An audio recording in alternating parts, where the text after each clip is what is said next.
Kang Mas dan Mbak Ayu Jateng Bicara hari ini spesial hadir sudah bersama saya yaitu Dr. Rila Fiftina Hadi SPKJ selaku spesialis kedokteran jiwa Amino Hospital dan juga Dr. Prihatin Imam Nugroho MKes SPP selaku wakil direktur pelayanan Amino Hospital. Selamat pagi Pak Bu. Pagi. Selamat pagi Mbak Risti. Nah, boleh disapa dulu nih Kang Mas dan Mbak Ayu yang mendengarkan live radio kita dan juga live YouTube kita pada pagi hari ini. Monggo silahkan. Hai Kang Mas Mbak Yu, betul ya? Betul. Tadi ya.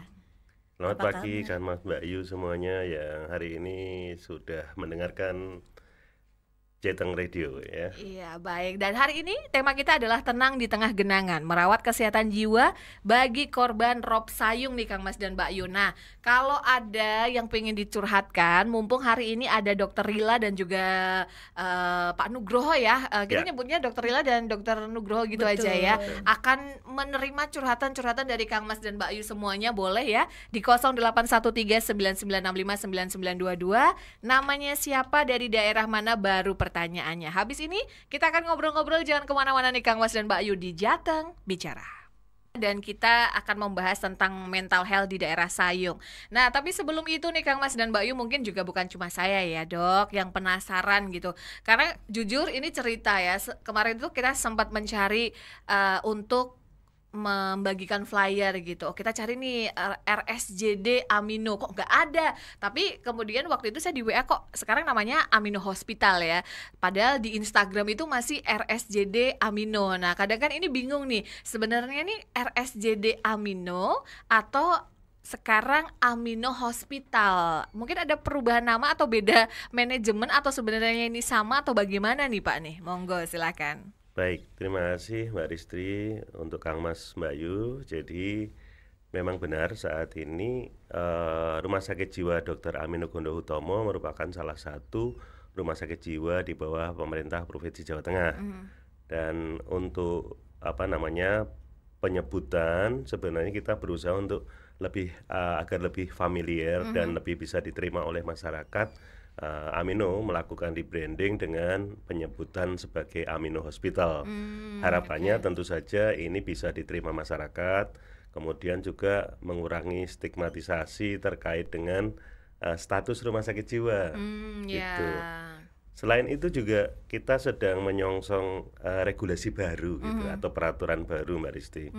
Jadi untuk diketahui oleh Kang Mas Mbak Yu semuanya, bahwa nanti di tahun 2025 sudah tidak ada lagi yang namanya rumah sakit khusus ya, termasuk rumah sakit jiwa, dan oleh Kementerian Kesehatan semua akan diarahkan sebagai rumah sakit umum. Oke. Sedangkan untuk Amino nanti akan menjadi rumah sakit umum dengan unggulan jiwa. Oh gitu, berarti nanti pada dasarnya semua rumah sakit itu akan umum seperti itu ya Pak ya. Akan umum pada waktunya. Akan umum pada waktunya. Tapi untuk Amino memang spesialis khususnya ya untuk rumah sakit jiwa seperti itu. Ya. Baik. Nah, ini berarti rebranding menjadi Amino Hospital ini sudah sejak kapan ini Pak?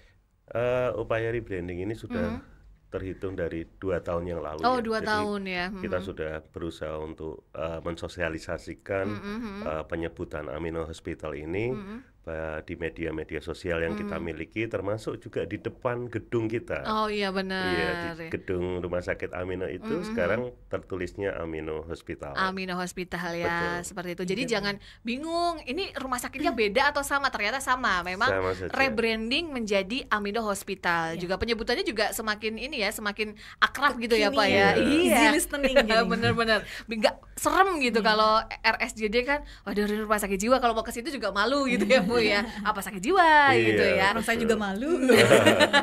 Oke, kita hari ini ngomongin tentang kesehatan jiwa rob daerah Sayung seperti itu.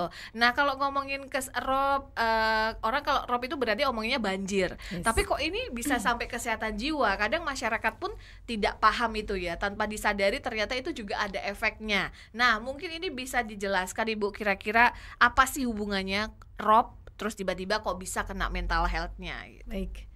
Kenapa kok rob bisa bikin mental health? Harusnya kan rob kenanya banjir, Ya. kaki, kulit gitu ya, penyakit fisik. Kok bisa kemudian terseretnya kok gandeng geretnya ke jiwa? Iya. Sebetulnya kondisi yang kurang menyenangkan itu bagi siapapun pasti tidak nyaman, pastinya begitu. Sehingga hal-hal tersebut di drill ya, ibaratnya terjadi setiap hari di diri kita, dilewatin tiap hari dengan kondisi yang sama sekali tidak menyenangkan, mulai dari rumah kotor setiap hari harus membersihkan, kok nggak surut juga, banyak perabotan yang kemudian rusak, begitu lagi sudah diperbaiki lagi. Lalu kita jalan untuk pergi berangkat kerja, menghadapinnya kemacetan yang berjam-jam mengular, pastinya buat siapapun tidak akan nyaman. Hal-hal tersebutlah yang kemudian ketika kita terpapar setiap hari pastinya akan menimbulkan banyak keluhan. Cuman kita kadang-kadang nggak notice nih. Waktu keluhannya ternyata selama ini saya itu kok agak cemas ya mau berangkat kerja. Aduh, ini kira-kira saya kena macet lagi nggak nih, gitu ya. Kemudian sampai di kantor ternyata udah tutup kantornya ya kan, saking lamanya menuju sana. Kemudian menjadi aduh besok lagi malam udah kepikir nih, akhirnya kita depresi, nggak bisa tidur sendiri. Hal-hal yang seperti itu yang kemudian sebetulnya harus kita tangani secara kejiwaannya. Apakah bisa membaik, Dok?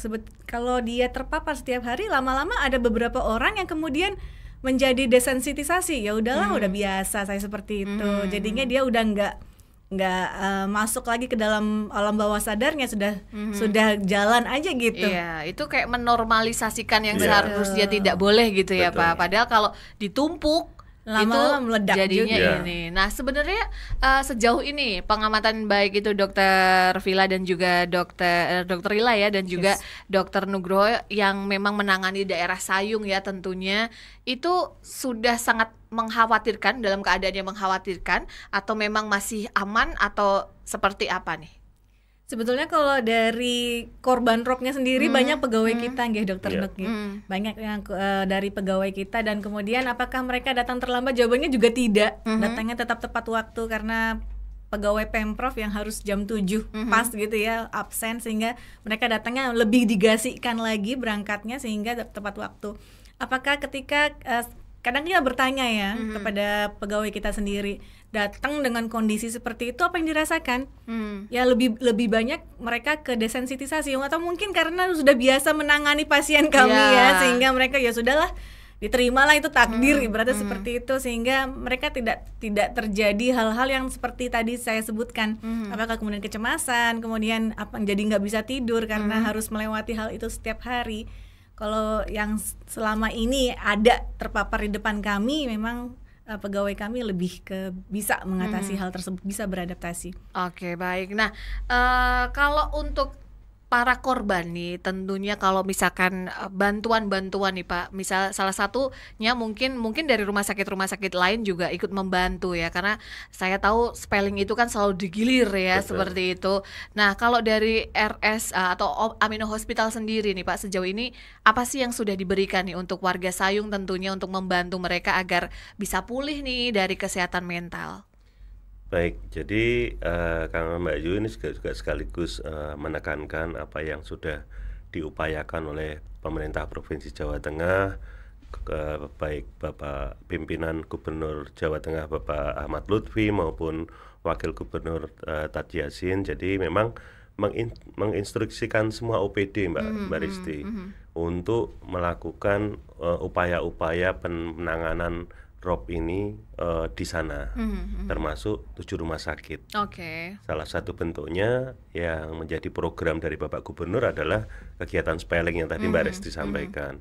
Kami berusaha untuk ikut berkontribusi dengan melakukan beberapa layanan kesehatan sesuai bidang di tempat kami.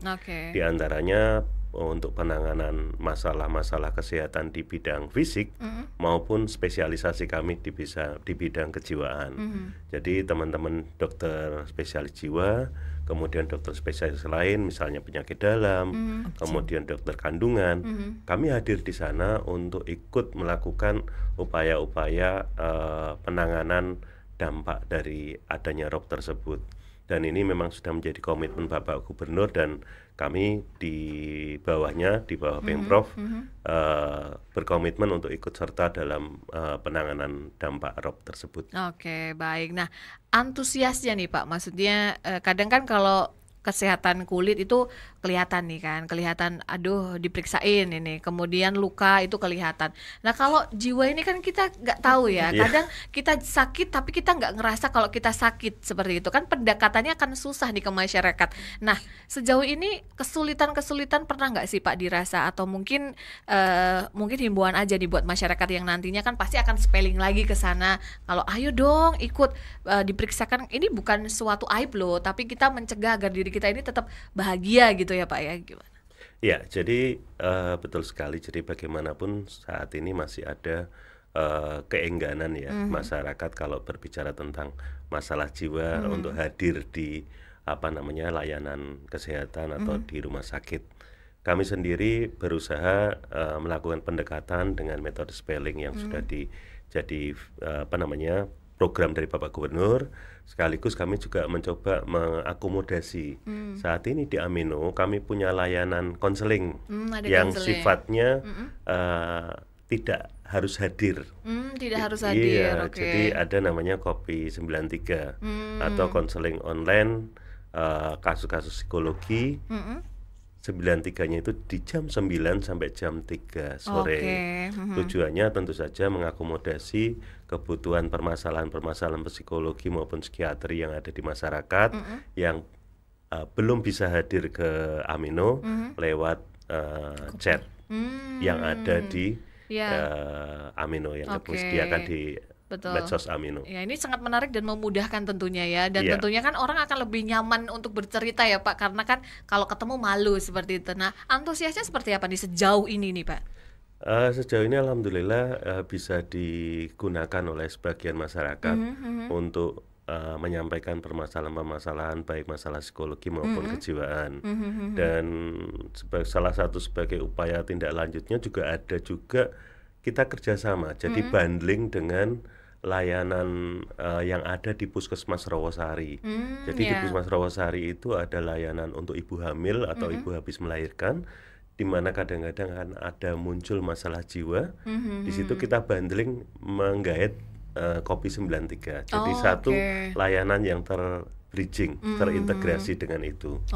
Nah ini juga bisa dimanfaatkan oleh masyarakat di Kota Semarang maupun di Jawa Tengah pada umumnya untuk bisa menggunakan fasilitas konseling online itu agar permasalahan-permasalahan kejiwaan atau mental health bisa kita bantu. Oke, baik. Berarti kan ada nomor yang memang khusus nanti dihubungin ya. Betul. Oke, nanti akan di-share nih sama Pak Nuk ya tentunya ya. Nah, kita akan beralih ke Dokter Rila terlebih dahulu nih Dok.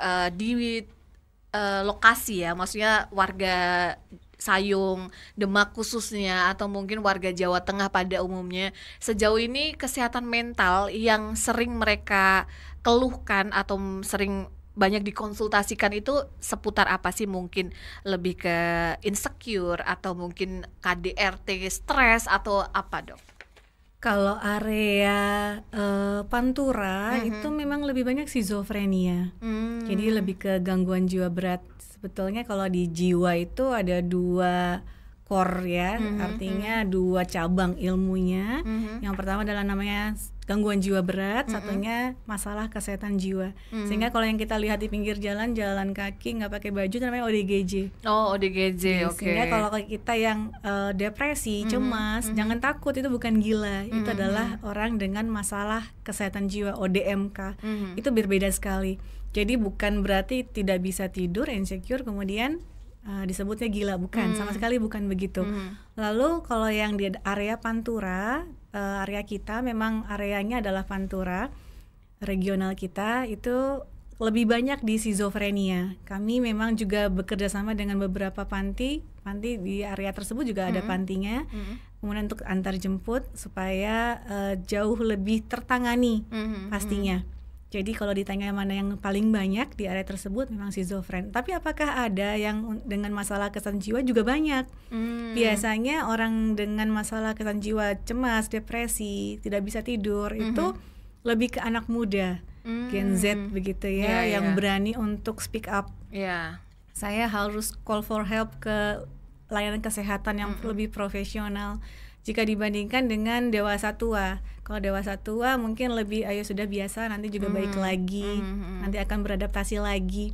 Tapi kalau anak muda dia merasa itu adalah suatu gangguan. Kenapa? Karena aktivitas sehari-harinya, activity daily livingnya pasti akan terganggu karena mereka masih sekolah atau masih kuliah, sehingga datang ke kita dalam keluhan, kok kenapa saya kok tidak bisa berkonsentrasi atau menyelesaikan skripsinya dengan baik. Jadi datang ke kita lebih banyak ke depresi ataupun cemas kalau di luar gangguan jiwa berat. Oke, baik. Berarti kalau yang di Sayung pun yang banyak ditemui justru malah yang lebih berat, yang berat seperti itu ya, Dok. Betul. Ya. Nah, itu kemudian nanti akan dirujukkah atau untuk penanganannya seperti apa? Penanganannya tergantung dari kondisi. Indikasinya apakah diperlukan untuk rawat inap, apakah tidak. Indikasinya seperti apa sepertinya, Dok? Misalnya pasien itu hanya berdiam diri, bolehkah dirawat inap? Kita lebih ke meng-highlight bahwa rawat inap indikasi dari dokter atau Amino Hospital itu adalah jika mengganggu atau membahayakan dirinya ataupun orang lain, sampai mengamuk misalnya, agresif, atau dia ingin bunuh diri. Jadi kemungkinan-kemungkinan yang cukup agresif tersebut yang merupakan layanan rawat inap. Lalu saya sulit, Dok, membawanya, kan dia ngamuk, misalnya seperti itu ya. Saya nggak bisa bawa karena takut nanti saya malah diamuk gitu ya. Minta tolong ke aparat misalnya juga mungkin agak kesulitan karena memang tidak terbiasa untuk menangani pasien dengan keluhan tersebut. Amino Hospital juga punya layanan namanya pentol bakar. Pentol bakar. Gitu ya. Kami seputar makanan sebetulnya, Mbak Rizky. Iya, waduh, makanan dan minuman ya. Makanan minuman. Pentol bakar. Gitu ya. Apa itu pentol bakar, Dok? Pencet tombol jika ada kegawat daruratan. Jadi bisa menghubungi kami untuk meminta tolong kepada kami. Kami pastinya sudah cukup advance ya untuk menangani hal-hal keluhan tersebut. Nanti kami akan datang untuk membantu untuk membawa ke Amino. Oke, baik. Nah, berarti kan tadi ada nomor 2 ya yang tadi disampaikan oleh Pak Nuk dan juga Ibu Rila. Nah, kalau pentol bakar dulu nih, Bu, harus menghubungi kemana nih, Bu? Nanti ada nomornya ya, yang akan kita berikan di akhir mungkin ya. Oke, nanti kita akan berikan di akhir ya, Kang Mas dan Mbak Ayu. Pokoknya ditunggu. Nah, sekarang kita tunggunya adalah pertanyaan nih, Kang Mas dan Mbak Ayu. Mumpung ada Dokter Rila dan Dokter Nuk di sini, boleh langsung. Kalau mau curhat ya, kita tunggu. Nanti kita akan balik lagi untuk ngobrol dan kita akan beberapa menjawab pertanyaan. Istirahat sebentar ya, Kang Mas dan Mbak Ayu. Tetap di Jateng Bicara. Amino Hospital, bener ya, Bu? Betul. Ya, aman ini. Jadi Amino Hospital nih, Kang Mas dan Mbak Yu. Dan ini pertanyaan luar biasa, sudah banyak yang curhat ya. Kayaknya udah curhat, Dok, gitu ya. Curhat dong. Iya, nanti kita akan bahas tentunya. Nah, sekarang kita mau tanya nih, mungkin buat Dokter Rila ya, cara mendeteksi. Kadang kan kita suka denial dengan diri kita ya, aduh ini aku stres atau ada gejala atau berat ringan segala macam. Kadang kan kita suka enggak lah. Nah, ternyata kita depresi. Nah, kadang mendiagnosa nih, Dok, yang bisa hal-hal yang ringan yang kita bisa lakukan di rumah gitu. Apa saya butuh konsultasi atau tidak, atau masih dalam batas wajar, itu ciri-cirinya seperti apa nih, Dok? Baik. Emang kalau dari Amino Hospital dan layanan dari Kementerian Kesehatan itu memang don't self diagnose gitu ya. Jadi memang tidak boleh mendiagnosis dirinya sendiri berdasarkan postingan sosial media. Kok gue banget tuh, misalnya itu, gitu kan sering banget ya. Itu Gen Z itu postingan itulah dewanya. Iya, betul. Makanya mereka sering mencari di FYP yang paling banyak search-nya itu ya tentang gangguan mental. Apakah betul saya itu hari mempas-paskan diri, oh ini kayaknya saya nih bipolar nih saya. Justru seperti suatu kebanggaan justru ketika pas di bipolar, misalnya seperti itu. Jadi diagnosisnya itu sendiri banyak hal yang bisa kita jadikan kriteria. Kalau di Kementerian Kesehatan sendiri, di layanan websitenya itu memang ada screeningnya yang secara online gitu ya. Dulu kita menggunakan SRQ, saat ini sudah diperbaharui untuk layanan self-reporting questionnaire-nya tersebut dengan PHQ. Nanti di Amino mungkin akan kita tampilkan. Lalu seperti apa sih sebetulnya, Dok, kalau saya itu udah terganggu nggak sih? Saya itu harus ke layanan tuh kapan? Kalau udah terganggu seperti apa? Misalnya saya nggak bisa tidur. Biasanya yang akan pertama kali terlihat itu adalah tidur. Oke. Tidur malam itu tidak dapat diganti tidur pagi. Makanya betul ya, begadang jangan begadang sebetulnya. Benar-benar. Kalau tidur malam itu kenapa nggak bisa diganti, Dok, dengan jumlah tidur yang sama misalnya? Saya paginya juga 7 jam kok, malam kan 7 jam. Kalau pagi saya ganti 7 jam. Apakah bisa mengganti tersebut, mensubstitusi? Jawabannya tidak, karena tidur malam itu sesuai dengan irama sirkadiannya. Jadi adalah proses terbaiknya hormon bekerja dengan optimal adalah memang di malam hari. Dia harus rest gitu, harus istirahat. Sehingga ketika kita sudah agak sulit untuk tidur malam, masuk tidur gampang. Jadi tidur insomnia itu macam-macam. Masuk tidurnya susah, atau dia bisa tidur masuk bisa tapi di tengah dia terbangun. Lalu bisa tidur lagi tapi agak butuh waktu yang lama, atau dia masuk di tengah baik kemudian di akhir late onset gitu ya. Itu macam-macam. Jadi tidak melulu masuknya yang susah. Jadi harus dinotis kapan saya mengalami insomnia tersebut. Apakah ada masalah sebelumnya? Jadi emang Tuhan membuat kita manusia itu sedemikian sempurnanya sehingga ketika ada keluhan seperti itu supaya yang punya badan itu notice. Kenapa? Karena jiwa itu seperti yang disebutkan Mbak Risti bahwa nggak nampak gitu ya, sakit yang tak berdarah ibaratnya begitu ya. Jadi keluhannya ada tapi sakitnya nggak kelihatan, sehingga oleh Tuhan dibuatlah keluhan-keluhan fisik yang muncul. Jadi kalau saya udah GERD gitu ya, kok sakit mah, minum obat mah, sudah ke poli dokter gitu ya, udah datang ke puskesmas atau kemanapun ke layanan kesehatan, tapi tidak kunjung membaik. Sebetulnya ada apa dengan saya? Apakah saya sakit berat? Yang ada pikirannya adalah seperti itu. Sepertinya saya nih sakit fisik yang cukup berat. Apakah yang serius yang nggak bisa ditangani? Padahal sebetulnya adalah ada depresi ataupun cemas yang melandasi. Kemudian yang paling sering muncul memang itu somatik namanya, gangguan dengan keluhan fisik. Tidak hanya GERD, tidak hanya asam lambung yang meningkat, kadang-kadang juga jantung yang berdebar, kemudian berdesir. Kok debarnya lebih kencang daripada biasanya, padahal sedang tidak bertemu orang yang dicintai misalnya gitu lebih ya. debar dari sakit hati ya Bu ya, jatuh cinta ya. So sakit hati kayaknya nggak berdebar, marah yang ada. Lalu kemudian saya biasanya nggak begitu. Ini bahkan terjadi sepanjang hari tanpa sebab yang jelas. Nggak ngapa-ngapain pun dia berdebar. Lalu kemudian sakit kepala, kemudian sakit kepala juga termasuk. Padahal saya makan udah, terpapar panas tidak misalnya. Kok tetap ini sakit kepala yang di atas, kanan, kiri atau kan beda-beda ya? Semua tempat ya. Sayangnya semua tempat. Jadi tidak ada tempat khusus untuk sakit jiwa di mana gitu, enggak. Kemudian pusing yang berputar-putar, kemudian tengkuknya cengeng nih, padahal tensinya tinggi. Aman misalnya. Tensi aman, Tapi apakah bisa bikin tensi tinggi juga orang dengan kecemasan? Sangat bisa, karena jantung mompa terus gitu ya, sehingga rentetannya adalah ketika depresi datang, keluhan fisik melanda, akhirnya sakit fisik yang datang. Maka kadang-kadang kita mendapatkan pada pasien depresi itu gula darah yang meningkat. Kenapa? Malah justru gula darah, Dok. Tidak harus ya, tapi ada juga yang seperti itu. Artinya organ mana yang akan bekerja lebih keras itu tergantung individunya. Tidak semua melulu begitu.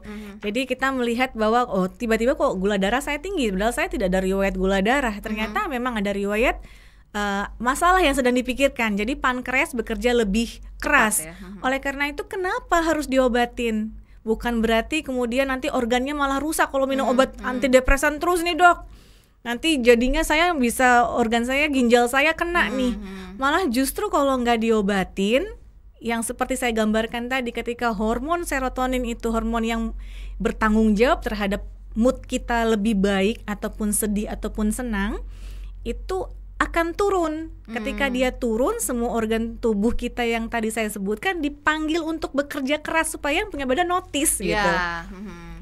Oleh karena itu kenapa harus diobatin dengan antidepresan, supaya jumlah hormon tadi menjadi stabil kembali, sehingga keluhan tadi bisa menghilang ataupun paling tidak berkurang. Memang butuh waktu untuk memperbaikinya. Lalu kalau saya nggak minum obatnya lagi, kok malah jadi muncul lagi ya keluhannya ya dok gitu ya.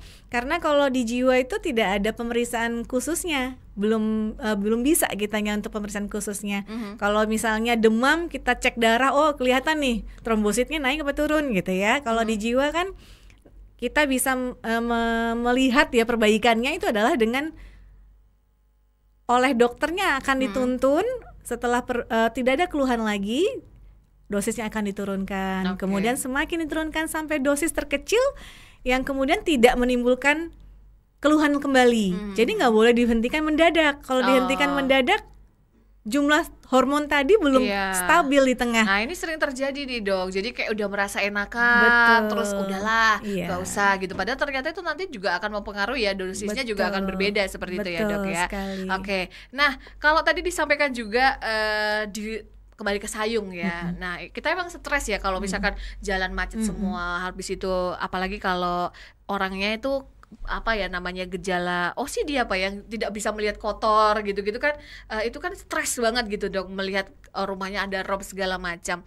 Nah, biasanya yang mereka butuhkan saat ini tuh apa sih dok? Yang penting yang bisa mereka lakukan nih, misalkan mereka mendengarkan nih kalau sudah mulai marah-marah sendiri atau mungkin sedih-sedih, depresi sendiri, yang harus mereka lakukan agar bisa mencegah agar tidak makin parah gitu dok. Oke, baik. Apa yang sebetulnya kita bisa lakukan agar keluhan jiwa gitu ya, keluhan tadi tidak makin parah? Banyak sebetulnya, seperti yang tadi di iklanan layanan masyarakat itu ya, relaksasi gitu. Relaksasinya gimana caranya dok? Banyak kok di YouTube, misalnya relaksasi untuk depresi ataupun cemas, itu kan ada tuntunannya. Itu seperti self hypnosis sebetulnya, itu adalah pengantar ketika kita akan menghipnoterapi ya, dengan relaksasi. Tarik napas pelan saja, buang lagi pelan, kemudian bayangkan yang disukai, lalu rasakan udaranya masuk dan keluar. Itu namanya self hypnosis atau relaksasi tadi. Bisa dilakukan seperti itu. Atau jadi kalau misalkan sudah mulai mau emosi atau berdebar-debar gitu, mungkin bisa itu ya, tarik napas, relaksasi gitu ya dok ya. Pada beberapa orang tidak cukup bisa membantu. Jadi sehingga jangan tunggu berdebar sebetulnya, tapi lakukanlah secara gradual atau periodik gitu ya. Pagi sebelum tidur atau bangun tidur gitu ya, supaya terlatih gitu. Sehingga tidak usah menunggu datang kemudian tarik, yang ada makin cemas kadang-kadang beberapa orang gitu. Nah itu bisa dilakukan ya. Nah kalau Dokter Nuk nih, kalau dari tahun ke tahun nih trennya seperti apa ya? Kita berharapnya sih kesehatan mental hilang ya, tidak ada yang stres-stres nih. Kalau dari tahun ke tahun nih menurut Dokter Nuk ini ada peningkatan atau justru ada penurunan atau peningkatan nih untuk masalah mental health ini sendiri nih dok? Ya, jadi kalau bicara mental health sebenarnya saya mungkin coba sampaikan bahwa ketika kita bicara mental health ini bukan hanya terkait masalah mental terganggu, tapi juga masalah-masalah mental yang tidak terganggu sebenarnya. Karena ada hal-hal yang mungkin juga perlu dikomunikasikan, disampaikan, dikelola untuk permasalahan-permasalahan mental health secara umum. Ya, sebelum sampai terganggu. Nah, itu kan juga sebenarnya menjadi area kita di Amino untuk bisa membantu mengintervensi di sana. Kalau bicara tentang tren, memang ini kan semacam gunung es ya. Jadi yang tampak di permukaan tidak seperti yang terjadi sebenarnya. Karena masih banyak adanya stigma yang membuat seseorang itu enggan untuk datang ke layanan jiwa. Padahal sebenarnya layanan jiwa ini bukan sesuatu yang menjadi hal yang memalukan gitu ya. Nah, kalau saya mungkin melihatnya memang varian kasusnya mungkin jadi lebih banyak. Kemudian saat ini ada kecenderungan memang masyarakat sudah mulai agak bisa, terutama untuk gen-gen yang baru ya, itu agak lebih bisa Gen Z dan Gen Alpha ya, ini ya, gen baru. Itu lebih bisa mau berkomunikasi terkait permasalahan jiwanya. Kemudian dan satu lagi, kami pun berusaha mengakomodasi lewat beberapa fasilitas komunikasi yang tadi saya sampaikan. Jadi kembali lagi, kalau bicara tren sebenarnya ini kalau dibilang naik ya mungkin naik, tapi angka yang di permukaan ini sebenarnya masih lebih banyak yang di bawah yang belum terdeteksi atau mungkin terlayani oleh layanan-layanan kesehatan seperti di Amino Hospital. Oke, baik. Nah, kita akan menyicil ya Pak ya, mencicil pertanyaan yang sudah masuk ya. Ini ada yang nitip komen aja. Imuno untuk daya tahan raga, amino untuk daya tahan jiwa. Cakep ya. Terus Hardiman di Randusari, saya ngerti mengatasi banjirop di Sayung itu bukan perkara mudah bagi pemerintah, tapi harusnya pemerintah bisa menunjukkan keseriusannya lebih intens lagi. Gotong royong antar elemen pemerintah harus lebih nampak dan terasa agar rob Sayung bisa segera sirna. Karena kalau terlalu lama rob ini eksis, nanti malah bisa jadi Bapak Ibu dan rekan-rekan dari Rumah Sakit Amino juga ikutan keganggu kesehatan mentalnya. Monggo mau ditanggapi Pak Nuk atau Bu? Sebenarnya pemerintah insya Allah baik dari pemerintah sebelumnya dan saat ini oleh Bapak Gubernur Ahmad Lutfi dan Tad Yassin serius untuk melakukan upaya-upaya penanganan rob. Ini bisa disaksikan di upaya-upaya yang sudah dilakukan. Ya, betul. Kemudian di antara yang lain yaitu ada beberapa langkah yang sudah dijalankan ya. Mulai dari tahun 2022 rencana untuk pembuatan giant seawall itu ya. Itu sudah berproses ya. Kemudian yang berikutnya yang dilakukan juga Magerisgoro ya.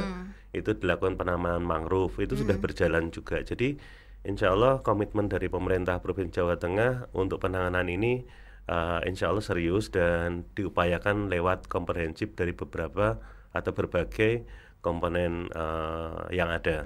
Dan harapannya tentu saja ini harus didukung oleh semua masyarakat agar apa yang menjadi rencana pemerintah Provinsi Jawa Tengah bisa terlaksana dan tentunya bisa mengatasi permasalahan-permasalahan rob yang ada di daerah Pantura ini. Oke, baik, biar nanti semuanya sehat ya. Betul. Bapak Ibu ya. Biar aminonya nggak jadi sakit. Nggak jadi sakit. Kita ke Meranggen lagi, ini Meranggen Demak ya. Saya mahasiswa semester akhir. Biasanya kalau malam itu saya punya kebiasaan main HP sebelum tidur. Tapi ketika saya bermain HP tengah malam, ini sering terlintas pikiran mengenai kecemasan akan masalah, entah itu masa depan, asmara maupun keluarga. Nah, itu kira-kira kenapa ya, Dok? Terus solusinya apa? Baik, jadi gadget ya gawai. Gadget itu di era 5.0 ini memang kemudian yang harusnya menjadi suatu kelebihan kita lama-kelamaan menjadi momok juga ya. Jadi berbalik arah ke kitanya sendiri. Pada Gen Z sebetulnya kenapa kok dia lebih gampang speak up seperti yang disebutkan Dr. Nuk tadi, karena tadi kecanggihan tadi sehingga dia bisa melihat sosmed, kemudian melihat posting-postingan orang lain. Hal itu justru menjadi triggering buat mereka sendiri gitu ya. Oh, achievement saya kok yang dengan usia saya ini ternyata yang di sosmed itu jauh lebih mantep ya. Lebih unggul ya, padahal saya di sini dengan usia ini masih gini-gini aja. Hal itu menjadi trigger buat diri sendiri sebetulnya. Di luar dari bahwa gadget sendiri bisa membuat adiksi. Jadi kecanduan itu tidak melulu narkotika saat ini. Jadi gadget, kemudian shopping gitu ya, kemudian judi, kemudian game gitu ya, gaming online itu juga menjadi keseriusan bagi kesehatan jiwa untuk segera ditangani karena tadi bagian dari teknologi. Kemudian bagaimana caranya? Jadi bagaimana caranya ya pastinya kita harus tegas dengan diri sendiri. Di HP itu kan ada fitur yang disebut screen time. Oh, screen time. Yes, jadi di screen time itu harus diatur. Jadi jam berapakah saya harus komit untuk mematikan HP saya gitu ya, untuk tidak lagi men-scrolling. Karena pasti sedikit banyak scroll itu postnya tentang sosial media yang tentang achievement orang ataupun tampilan orang, tampaknya bahagia. Belum tentu bahagia itu yang ditampilkan tuh bahagia betulan. Bisa jadi justru tidak bahagia. Kita nggak bisa memposisikan mereka bahagia kemudian saya tidak. Itu tidak, membandingkan komparitas seperti itu tidak bisa juga kita lakukan. Kemudian selain kita membatasi screen time, Kemudian tidur itu harus ada schedule yang harus kita tepati, komit juga. Jam 10 itu saya harus sudah tidur. Kenapa? Karena jika lebih dari jam 10 itu sudah pasti akan sulit tidur gitu. Paginya nanti akan mengantuk. Jatuhnya jika dilakukan berulang nanti akan cemas. Cemasnya justru kadang-kadang nanti malam saya bisa tidur nggak ya? Lebih seperti itu. Kemudian kita lihat lagi ke belakang, apakah ada yang mendasari? Misalnya saat ini saya dari Meranggen nih, apakah terdampak rob juga enggak misalnya? Ataukah saya sedang mencari kerja tapi belum dapat juga enggak? Apakah saya ada hubungan dengan pacar yang kemudian sedang kandas enggak? Apakah banyak faktor. Tapi 70% yang paling mempengaruhi kita manusia itu adalah masalah dengan keluarga. Gitu yang paling mempengaruhi. Yang lainnya lebih ke pekerjaan itu tidak seberapa, karena memang keluarga itu potnya kita. Kita tumbuhannya, keluarga itu adalah potnya. Bagaimana kita tumbuh ya potnya sehat atau tidak. Oke, baik. Seperti itu ya. Tadi namanya siapa kok saya lupa. Meranggen. Ya, dari Meranggen. Oh, tidak ada nama. Oke, baik. Berikutnya ini ada juga yang bertanya, Dok, saya itu putus 7 bulan. Nggak pernah keluar rumah apalagi ke mall. Merasa aman, nyaman cuma di rumah. Jadi selama 7 bulan itu kalau keluar itu cuma ada perlu. Kalau di luar rasanya gelisah, terus denger namanya mual, apalagi menyebut namanya. Takut sama orang-orang, padahal konteksnya putus cinta. Tapi kenapa selalu merasa takut akan sesuatu, apalagi takut sama orang-orang? Lebih parahnya kalau ada sesuatu peristiwa atau berhubungan dengan mantan, badan langsung demam, panas, dan jatuh sakit. Kirain bakalan cuma sehari 2 hari, ternyata 7 bulan. Dan bulan-bulan setelahnya sudah menjadi hal yang biasa dan terbiasa. Jatuhnya tanpa tidak disengaja tuh kayak menjadi hal-hal yang wajar dan normal. Ternyata saya butuh ke rumah sakit atau bagaimana nih katanya? Yes. Hal positif yang bisa kita ambil jadi lebih hemat ya, karena nggak ke mall. Iya benar. Judulnya susah move on ya. Susah move on ya. Oke. Ya, kapasitas orang, mekanisme copingnya memang nggak sama. Ada yang mudah untuk beralih, cari lagi. Gugur 1 tumbuh 1000 ada. Coba diceritakan Pak Nuk. Nah, kemudian ada juga yang dia satu putus susah, gitu ya, lama move onnya, tapi nanti berhubungan lagi, gitu lagi. Jadi kalau yang mudah ketika dia ada trigger, ada stresor gitu ya. Stresor itu trigger. Ketika ada trigger kemudian dia merasakan hal yang sama, berarti yang kemarin dia lupain, gitu ya. Tapi kalau dia misalnya ada trigger kemudian trigger, yang sekarang ke trigger lagi baru ya, dulu pernah, sekarang baru gitu, terus kemudian udah biasa gitu kan, itu namanya desensitisasi. Dia udah mulai beradaptasi, kemudian merasa bahwa itu dulu udah pernah saya lakukan, maka sekarang pastinya akan lebih ringan. Kemudian apakah itu harus dibawa ke rumah sakit? Jawabannya sebetulnya iya, tapi jangan sampai nunggu 7 bulan. 2 minggu saja sebetulnya itu sudah disebut disorder gitu ya, gangguan. Harus segera untuk call for help. Kenapa? Karena setiap kita depresi, terutama pada Gen Z, itu yang mempengaruhi adalah kognitif. Pada 55% pasien depresi, kognitifnya itu pasti terganggu. Kognitif itu apa sih, Dok? Kognitif itu konsentrasi, daya ingat, memori, atensi, itu semua terganggu sehingga dia mau melakukan atau mau mengerjakan pekerjaan rumahnya, tugasnya, itu pasti akan terganggu. Dan ketika sudah selesai depresinya, sudah sembuh, kognitif tadi tetap terganggu pada 24%-nya. Kenapa? Dia harus segera diatasi. Alasannya adalah begitu. Kalau orang yang sudah sepuh ya gitu kan, apakah juga bisa depresi? Jawabannya juga tetap bisa. Justru yang sudah sepuh tuh depresinya larinya ke suicide gitu, bunuh diri. Tapi kalau anak muda itu self harm gitu ya, jatuhnya self harm, tidak berniat bunuh diri, tapi dia menyakiti dirinya tanpa sadar juga ya, Dok. Ya betul. Misalnya saya nggak makan berhari-hari gara-gara saya ditinggalin dia.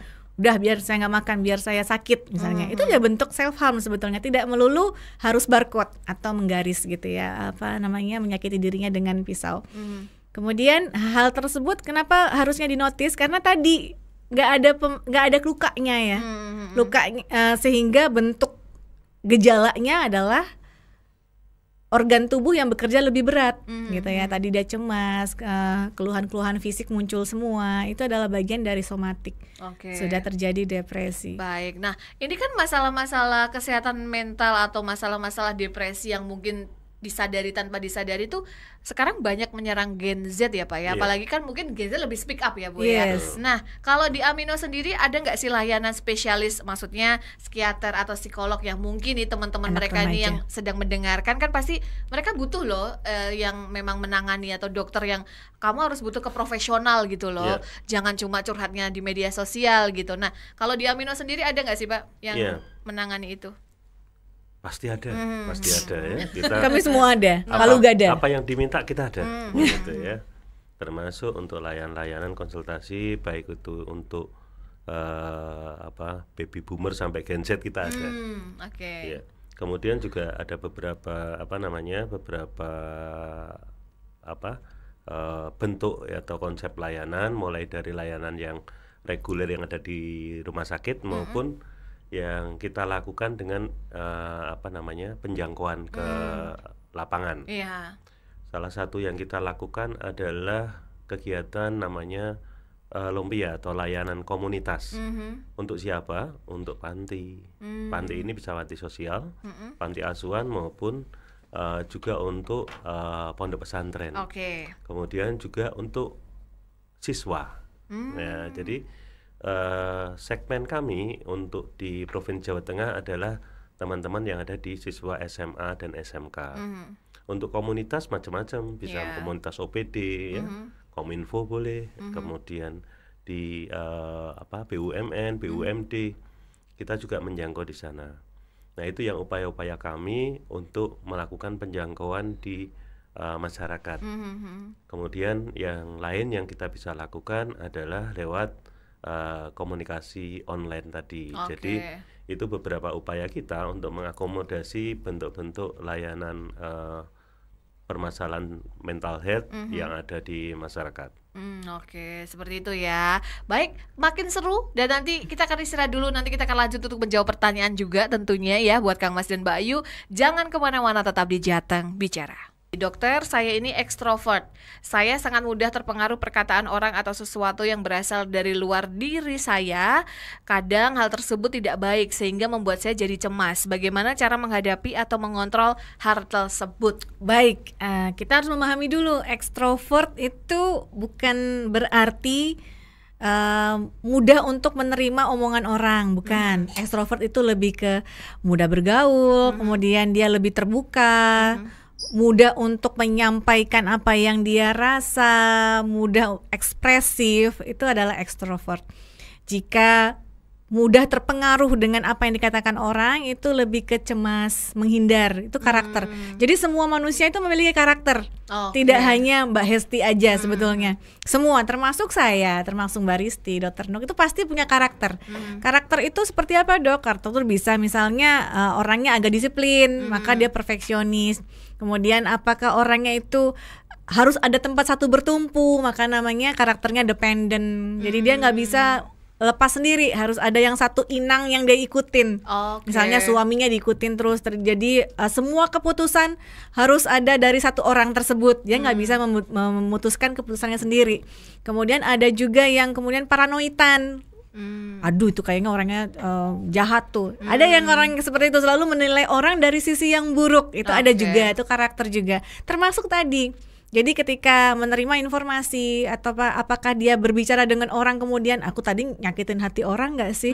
Itu lebih ke karakter yang cemas, menghindar. Jadi hal-hal tersebut bukan termasuk dari ekstrovert. Bagaimana caranya? Caranya adalah datang ke layanan profesional pastinya untuk bisa kita bantu secara psikoterapi. Jadi datang ke dokter itu tidak melulu diberikan obat, tapi bisa juga melalui psikoterapi. Psikoterapinya apa? Banyak, tergantung dari kebutuhan yang akan diperlihatkan oleh nanti ketika wawancara gitu ya, bisa cognitive behavior therapy, apa itu, apalagi tuh dok, makanan apalagi tuh, temennya lumpia tadi bukan Beda ya. bukan ini adalah bagian untuk merekonstruksi tadi gangguan kepribadian tadi yang harus kita rubah. Ibaratnya kepribadian itu kan seperti pondasi rumah ya, sudah terwujud, sudah terbentuk, sehingga kalau kita mau rubah ya harus pondasinya harus dipugar dulu baru kita rebuild gitu ya. Membutuhkan hal tersebut. Jadi bagaimana caranya? Silahkan datang, tidak perlu takut. Amino Hospital saat ini tidak menakutkan ya, sehingga kami memasyarakatkan amino gitu ya, atau mengaminokan masyarakat. Tidak hanya layanan jiwa yang ada, semua layanan kami punya. Kami akan ketika kita bercurhat ke orang yang ada justifikasi, datanglah ke kami. Betul, salah diagnosa juga bisa ya dok betul, ya. sekali. Baik, nah karena waktunya juga sudah tidak banyak nih Pak, kalau tidak bisa konsultasi langsung di sini, ada kanal-kanal dari Hospital Amino Hospital tentunya untuk menerima aduan-aduan nih, apapun sakitnya sekarang sudah bisa diterima aduannya. Hotline service. Itu di mana saja nih Pak? Ya, jadi kalau untuk di Amino kami bisa memfasilitasi seandainya Kang Mas Mbak Yu ada permasalahan kejiwaan, bisa kok memanfaatkan Kopi 93 di tempat kami dengan cara chat ya, dengan cara di chat di nomor 0821 3758 0805. Saya ulangi ya, di 0821 3758 0805. Nanti teman-teman Kang Mas Bayu bisa berkonsultasi dengan psikolog di Amino Hospital yang nantinya akan menangani atau menggawangi di Kopi 93 ini. Kemudian tuh yang gangguan kegawat daruratan, pentol bakar. Ya.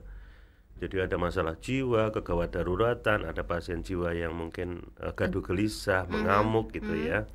Bisa juga meminta atau masuk ke Amino, ke pentol bakar yang ada di nomor 089 515 636 878. Ulangi lagi. 089 515 636 879. Oh, 879, oke. 878. Oh, 878, oke. Kemudian lumpia nih Pak. Enggak pakai nomor, lumpia kan program. Oh, lumpia program. Itu berarti programnya setiap kapan dan bisa diakses di mana nih Pak? Jadi lumpia itu merupakan payung program di mana Amino memiliki komitmen untuk masuk atau menjangkau di komunitas-komunitas. Ya, jadi ada komunitas ojol, ada komunitas OPD, kemudian ada panti asuhan, panti sosial, kemudian pondok pesantren dan siswa. Sehingga kita sebut sebagai lumpia. Baik. Nah, mungkin ada yang mau disebutkan lagi nih Pak, call center atau apa nih buat Kang Mas dan Mbak Yu nih Pak? Ya, sementara ya itu dua ya. Itu, baik, dan Kopi. harapannya nanti kalau seandainya teman-teman misalnya di sekolah, di OPD, kemudian atau di komunitas-komunitas masyarakat yang membutuhkan penyuluhan atau mungkin masukan-masukan permasalahan kesehatan, baik itu kesehatan mental maupun kesehatan non jiwa, silakan menghubungi kami, menghubungi kita untuk bisa bekerja sama dan kita akan hadir di tempat panjenengan. Baik. Menghubunginya ya baik lewat itu nomor mana nih dok? Kopi 93 atau yang lewat pentol bakar nih Pak? Nanti bisa lewat nomornya Humas. Oh, nomor Humas. Baik, atau mungkin Humas bisa Amino. langsung DM ya di Betul. hotline-nya ya, atau mungkin di webnya ada Mas Amino Rumah Sakit Hospital ya, Amino Hospital. Baik, kalau begitu closing statement nih, baik itu dari Dr. Rila dan Dr. Nuk untuk Kang Mas dan Mbak Yu yang sudah mendengarkan dan juga melihat tayangan live kita dari radio dan YouTube. Monggo silakan. Oke. Apapun yang terjadi, you never walk alone gitu ya. Kami ada untuk Anda. Tadi Imuno untuk kesehatan raga, mengutip Mas apa tadi itu? Amino untuk kesehatan jiwa. Oke, baik, Pak Nuk. Ya, jadi Amino hadir untuk masyarakat Kota Semarang pada khususnya dan Jawa Tengah pada umumnya. kami siap hadir untuk layanan jiwa maupun non jiwa. Oke, baik. Kalau begitu terima kasih Dokter Sama-sama. Lila Ya, sama-sama. Fiftina dan juga Pak Dokter Nugroho yang sudah hadir tentunya Ya. untuk mengedukasi dan juga sharing kepada masyarakat. Semoga ini bermanfaat Amin. tentunya. Dan kalau terlambat mendengarkan siaran radio, nanti kita akan posting permanen di YouTube channel kita ya. Jadi Kang Mas dan Mbak Yu bisa cari informasi di sana. Kalau begitu, saya undur diri nih Kang Mas dan Mbak Yu dari Jateng Bicara bersama Dokter Nuk dan juga Dokter Rila. Mohon maaf kalau ada salah-salah kata. Selamat siang dan wassalamualaikum warahmatullahi wabarakatuh. Waalaikumsalam warahmatullahi wabarakatuh.